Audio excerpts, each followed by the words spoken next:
선거 유세 중에 전 총리였던 아베 총리가 40대의 남성이 쏜 총에 생명을 잃고 말았습니다.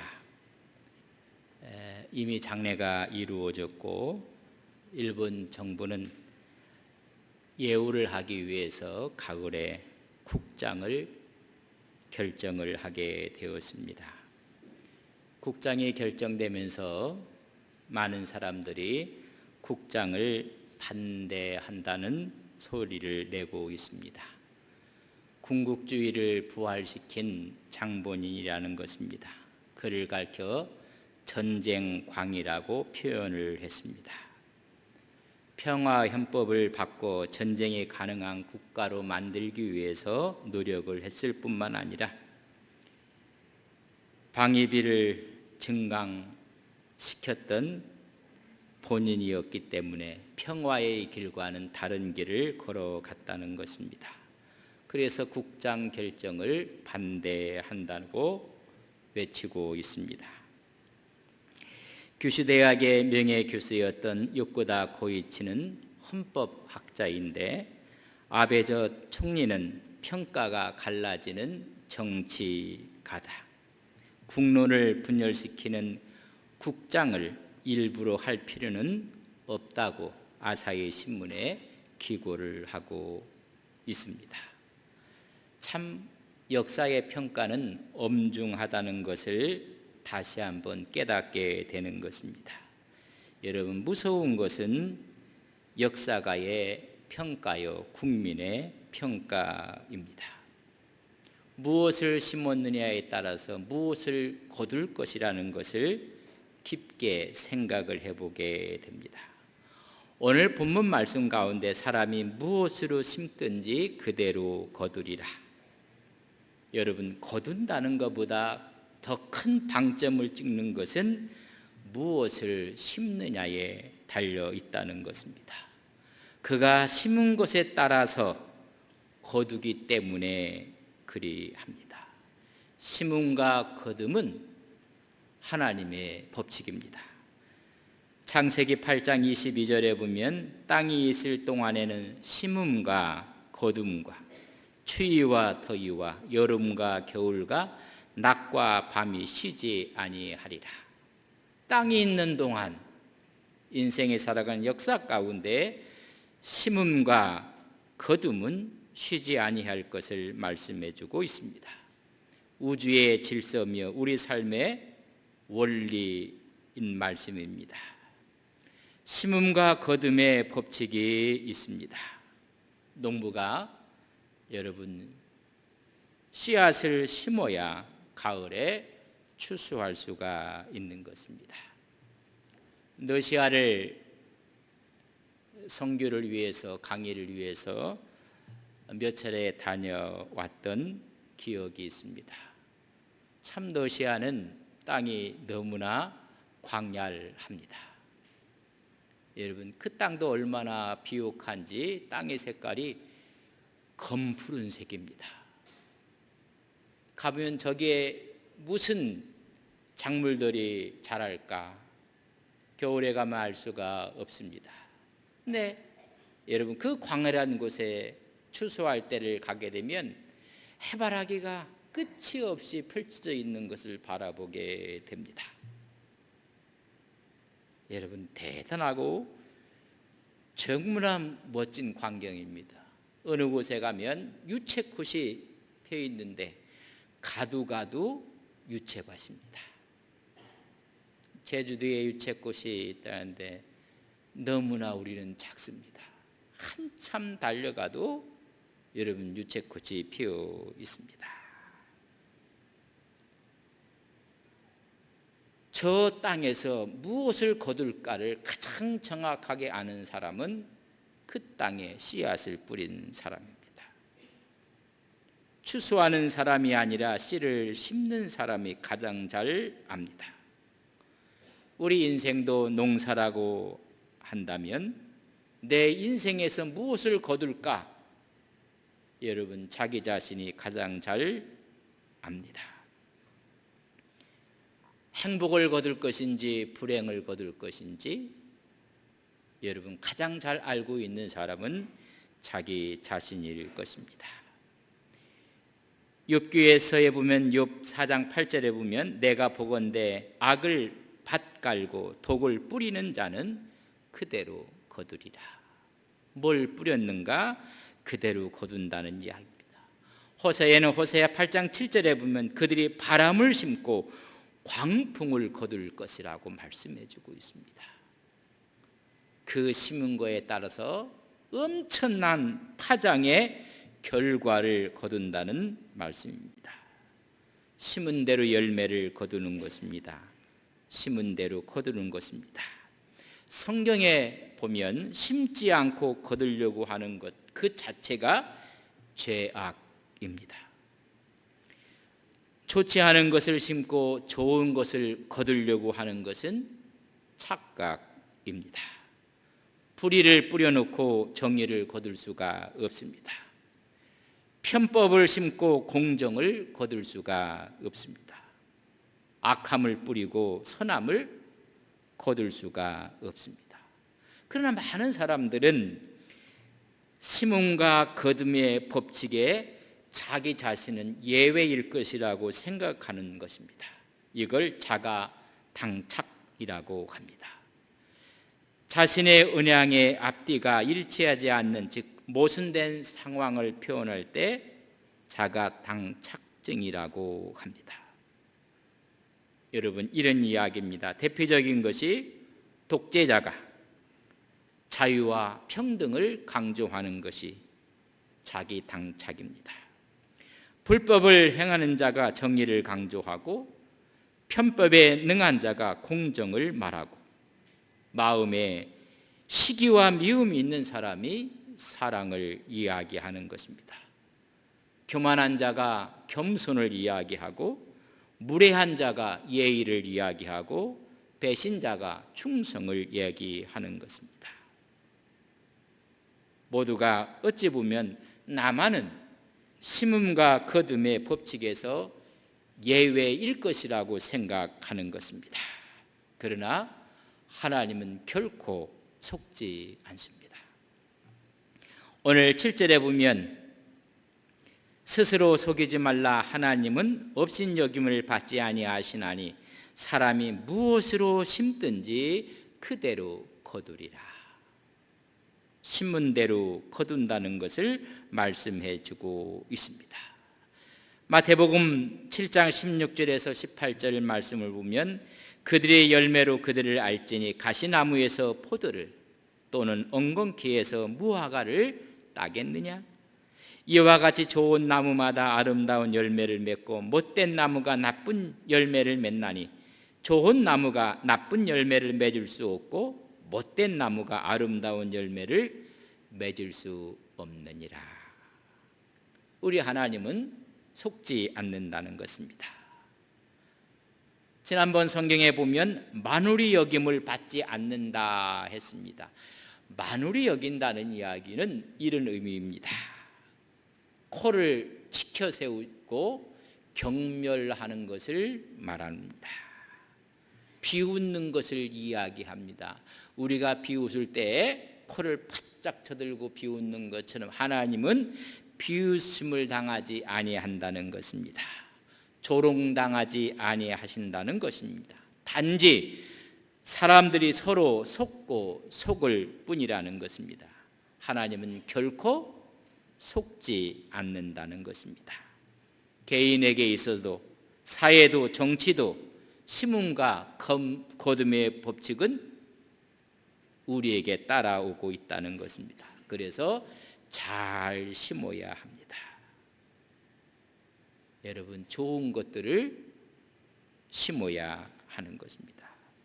심은 것은 반드시 거둘 때가 있다고 말씀해 주고 있습니다. 6장 9절에 보면 갈라디아 우리가 선을 행하되 낙심하지 말지니 포기하지 아니하면 때가 이름에 거두리라. 때가 되면 거둔다는 것입니다. 봄에 심고 가을에 거두는 것이 있습니다. 금년에 심고 내년에 거두는 것이 있는가 하면 금년에 심고 5년 후에 10년 후에 거두는 것이 있습니다. 아니 우리 세대에 심고 다음 세대에 거두는 것이 있습니다. 우리 교회는 내후년에 100주년을 맞이하게 됩니다. 우리의 선배들이 아름다운 믿음과 기도와 사랑과 헌신을 심어왔습니다. 우리 이원영 목사님은 올곧은 신앙을 심어왔습니다. 100주년을 맞이해서 우리는 또한 100주년의 기념을 우리는 거둘 때가 왔습니다. 100주년에 우리가 심은 것은 200주년을 맞이하며 우리의 다음 세대가 또 거두게 될 것입니다. 우리는 거둘 때 우리 교회에 역사 기념관이 아름답게 세워지게 될 것입니다. 100주년 기념교회가 신도청에 서게 될 것입니다. 비전센터가 한 층에 올라지게 될 것이고 파이프 오르간을 설치하게 될 것입니다. 이런 우리가 거두는 것입니다. 이것뿐이겠습니까? 가장 하나님의 은혜를 거두어 드려야 하는 것입니다. 여러분들은 무엇을 거두고 있습니까? 우리가 은혜의 열매를 거두고 이 열매를 얻기 위해서는 오늘 바울은 우리에게 신뢰를 세 가지를 들고 있습니다. 첫째는 함께 나누고 함께 하라는 것입니다. 오늘 본문에 있는 6절에 있는 말씀입니다. 가르침을 받은 자는 말씀을 가르친 자와 모든 좋은 것을 함께 할 때 아름다운 열매들을 거둘 수가 있습니다. 지난 주일날 교사 헌신 예배를 연합으로 드리게 되었습니다. 정덕수 목사님께서 오셔서 교사의 사명에 대해서 말씀을 해주셨고 마지막 부분에 참 어려운 이야기를 한다고 하면서 오늘 이 6장 6절에 있는 말씀을 실내적으로 구체적으로 설명을 하며 설교를 해 주셨습니다.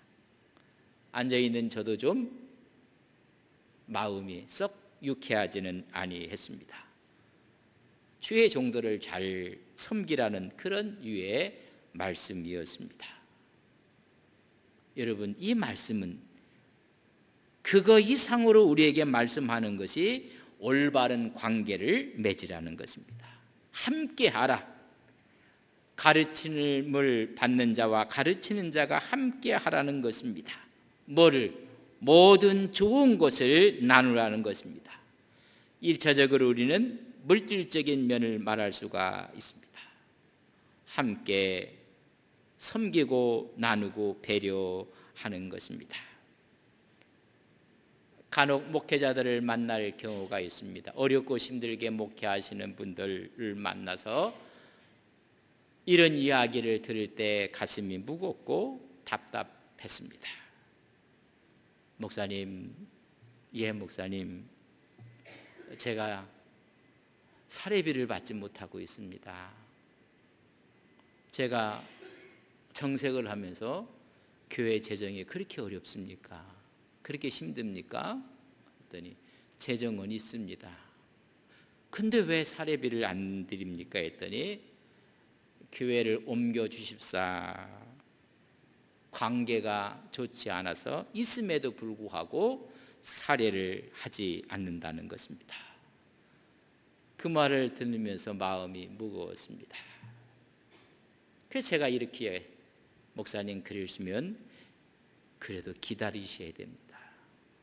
기다리시고 그리고 목회를 잘 하셔야 합니다. 그리고 제가 주제넘게 한마디를 더 합니다. 교회가 목돈으로 모았다가 목돈으로 주시려고 그러는 겁니다.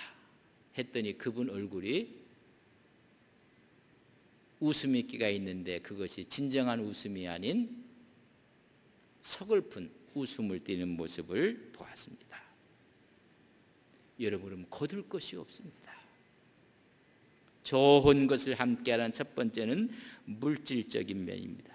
두 번째는 우리가 보면 로마서 15장 27절에 보면 저희가 기뻐서 하였거니와 또한 저희는 그들의 빚진 자니 만일 이방인들이 그들의 영적인 것을 나눠 가졌으면 육적인 것으로 그들을 섬기는 것이 마땅하니라. 여러분, 영적인 것도 함께 나누는 것입니다. 어려움도 함께 할 뿐만 아니라 물질도 통용할 뿐만 아니라 영적으로도 함께 친교하고 나누는 것입니다. 우리의 신앙의 삶이 여러분 섬김에 있습니다. 함께 좋은 것을 나눌 때 여러분 거기에 아름다운 열매들이 맺혀지는 것입니다.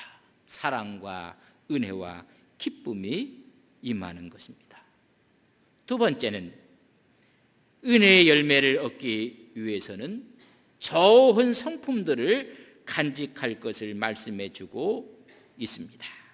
그 성품에 대해서 오늘 6장 8절에 이렇게 기록하고 있습니다.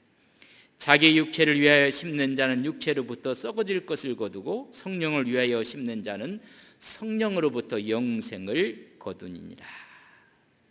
여러분, 우리가 무엇을 심느냐에 따라서 썩어질 것을 얻을 것인가, 영생을 얻을 것인가.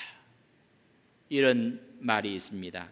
생각을 심어서 행동을 거두고, 행동을 심어 습관을 거두며, 습관을 심어 성결을 거두고, 성결을 심어 운명을 거둔다고 했습니다. 어떤 생각을 심고 있습니까? 육체를 위한 생각을 심을 때 육체의 일이 있다고 성경은 말씀해 주고 있습니다. 갈라디아 5장 19절에서 20절 말씀해 보면 육체의 일은 분명하니 곧 음행과 더러운 것과 호색과 우상 숭배와 주술과 원수 맺는 것과 분쟁과 시기와 분냉과 당 짓는 것과 분열함과 이단이라고 말씀해 주고 있습니다. 그러나 우리의 생각과 우리의 신앙이 성령을 위해서 심을 때 성령의 열매가 맺혀진다고 갈라디아서 5장 22절 23절에 말씀합니다. 오직 성령의 열매는 사랑과 희락과 화평과 오래 참음과 자비와 양성과 충성과 온유와 절제라고 말씀해 주고 있습니다. 여기서 말하는 성령의 열매는 사역의 열매가 아닙니다.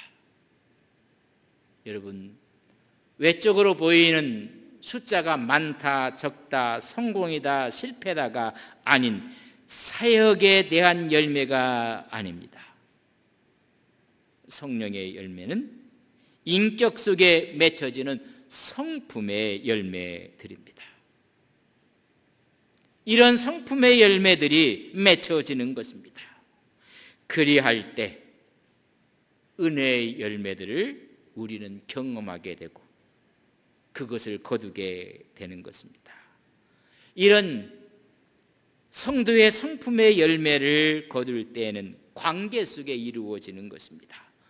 사랑도 혼자 있으면 모릅니다. 관계 속에 꽃피는 것이 사랑입니다. 오래 참음도 사람과 사람 사이의 이야기입니다. 충성도 마찬가지입니다. 관계 속에 맺혀지는 성품들을 이야기합니다. 이런 성품을 맺혀지는데 모든 사람들이 사역을 하면서 맺혀지는 것이 아닙니다. 사람 관계 속에서 맺혀지는 것입니다. 사람 사이에서 꽃펴지는 것입니다. 그렇기 때문에 시간이 필요한 것입니다. 낙심하지 말고 포기하지 말라고 이야기를 해주고 있습니다. 그렇기 때문에 기다림과 선행을 세 번째로 바울은 이야기하고 있습니다. 9절에 있는 말씀입니다. 우리가 선을 행하되 낙심하지 말지니 포기하지 아니하면 때가 이르매 거두리라. 때가 이르면 거둔다는 것입니다. 선을 행할 때 악에게 굴복하지 말고 때가 되면 이루어진다는 것입니다. 중두에 포기하지 말라는 것입니다. 낙심하지 말라는 것입니다.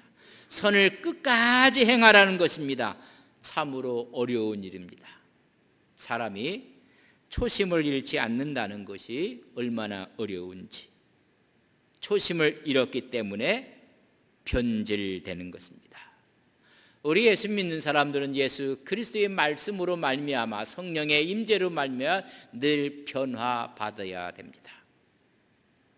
여러분, 변화가 오지 않으면 변질되는 것입니다.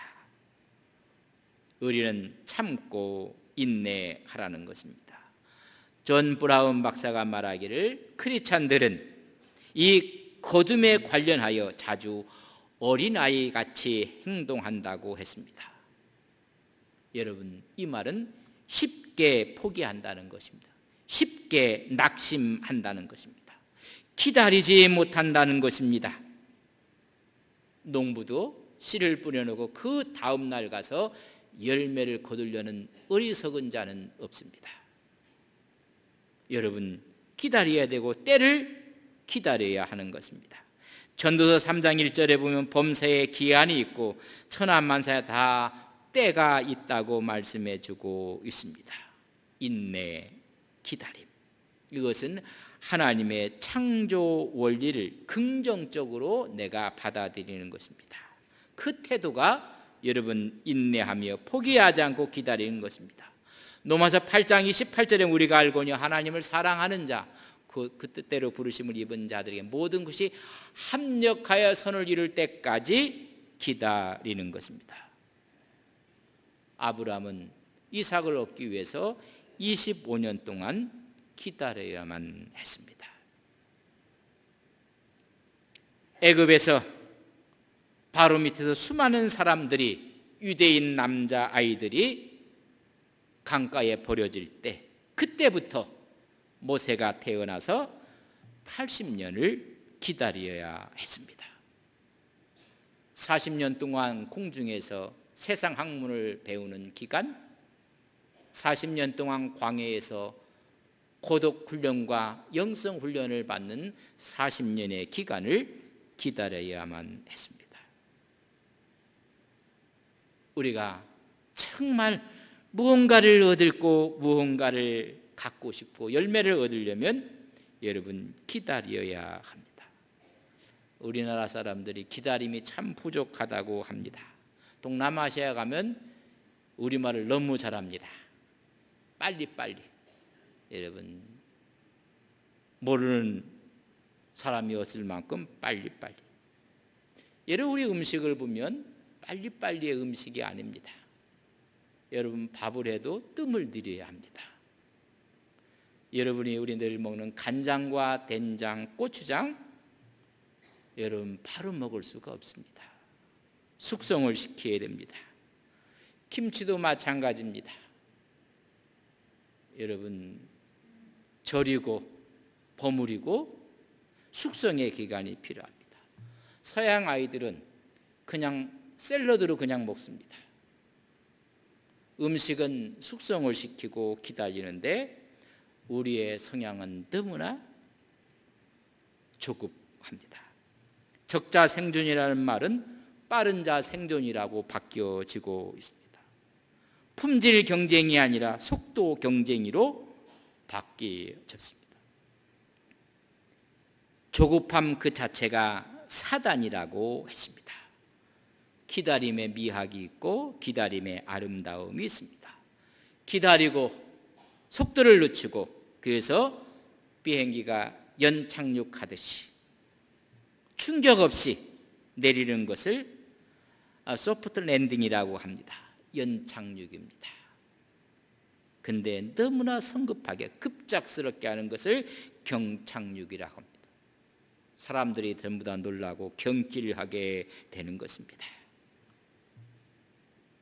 우리가 하나님께 낙심하지 말고 그래서 포기하지 말라는 것입니다. 여러분, 무엇을 거두고 있습니까? 조급함 때문에 하나님의 좋은 것들을 다 잃어버리고 있지는 아니합니까? 선한 일과 착한 일을 하되 낙심하지 말고 포기하지 말고 때가 이르면 거둔다고 말씀해 주고 있습니다. 기회 있을 때마다 하라는 것입니다. 그리고 모든 사람에게 그리하라는 것입니다. 그 중에 특별히 믿는 가정에게 그리하라고 말씀해 주고 있습니다. 기회 있는 대로는 기회가 주어질 때마다 언제나 기다렸다는 듯이 지금 여기에서 하는 것입니다. 여러분 모든 사람에게, 특별히 믿음의 가정에게 그리하라고 말씀해 주고 있습니다. 사랑은 가정으로부터 출발하는 것입니다. 배려도 가정으로부터 출발하는 것입니다. 내 가정, 우리가 섬기는 교회, 우리 장로님, 우리 목사님, 우리 권사님, 여러분 잘 해야만 하는 것입니다.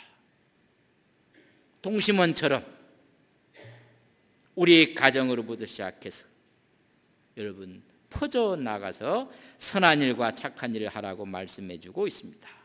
우리가 심을 때, 우리가 가르칠 때, 가르침을 받는 자, 도움 받는 자는 그 삶 속에서 아름다운 열매를 맺어야 합니다.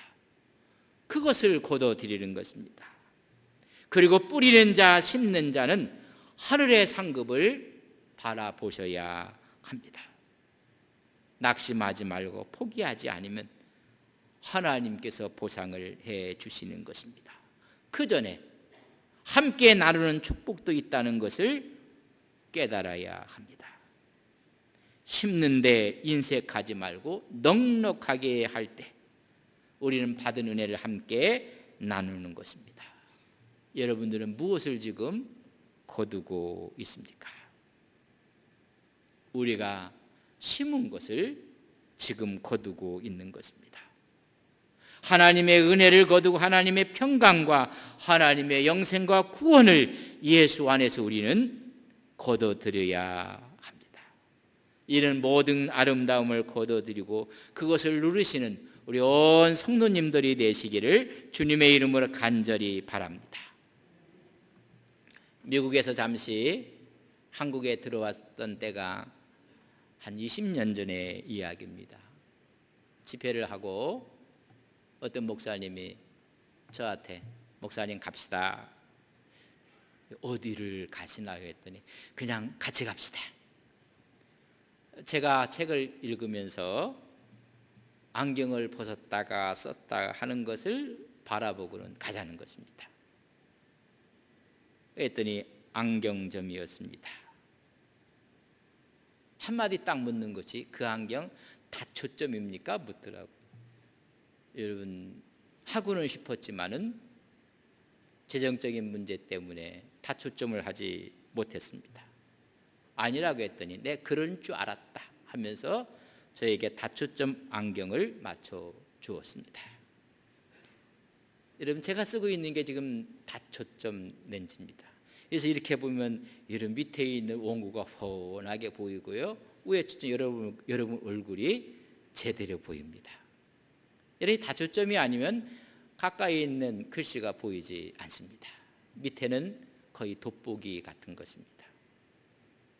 그래 하시면서 목사님 책을 읽는데 불편하시죠?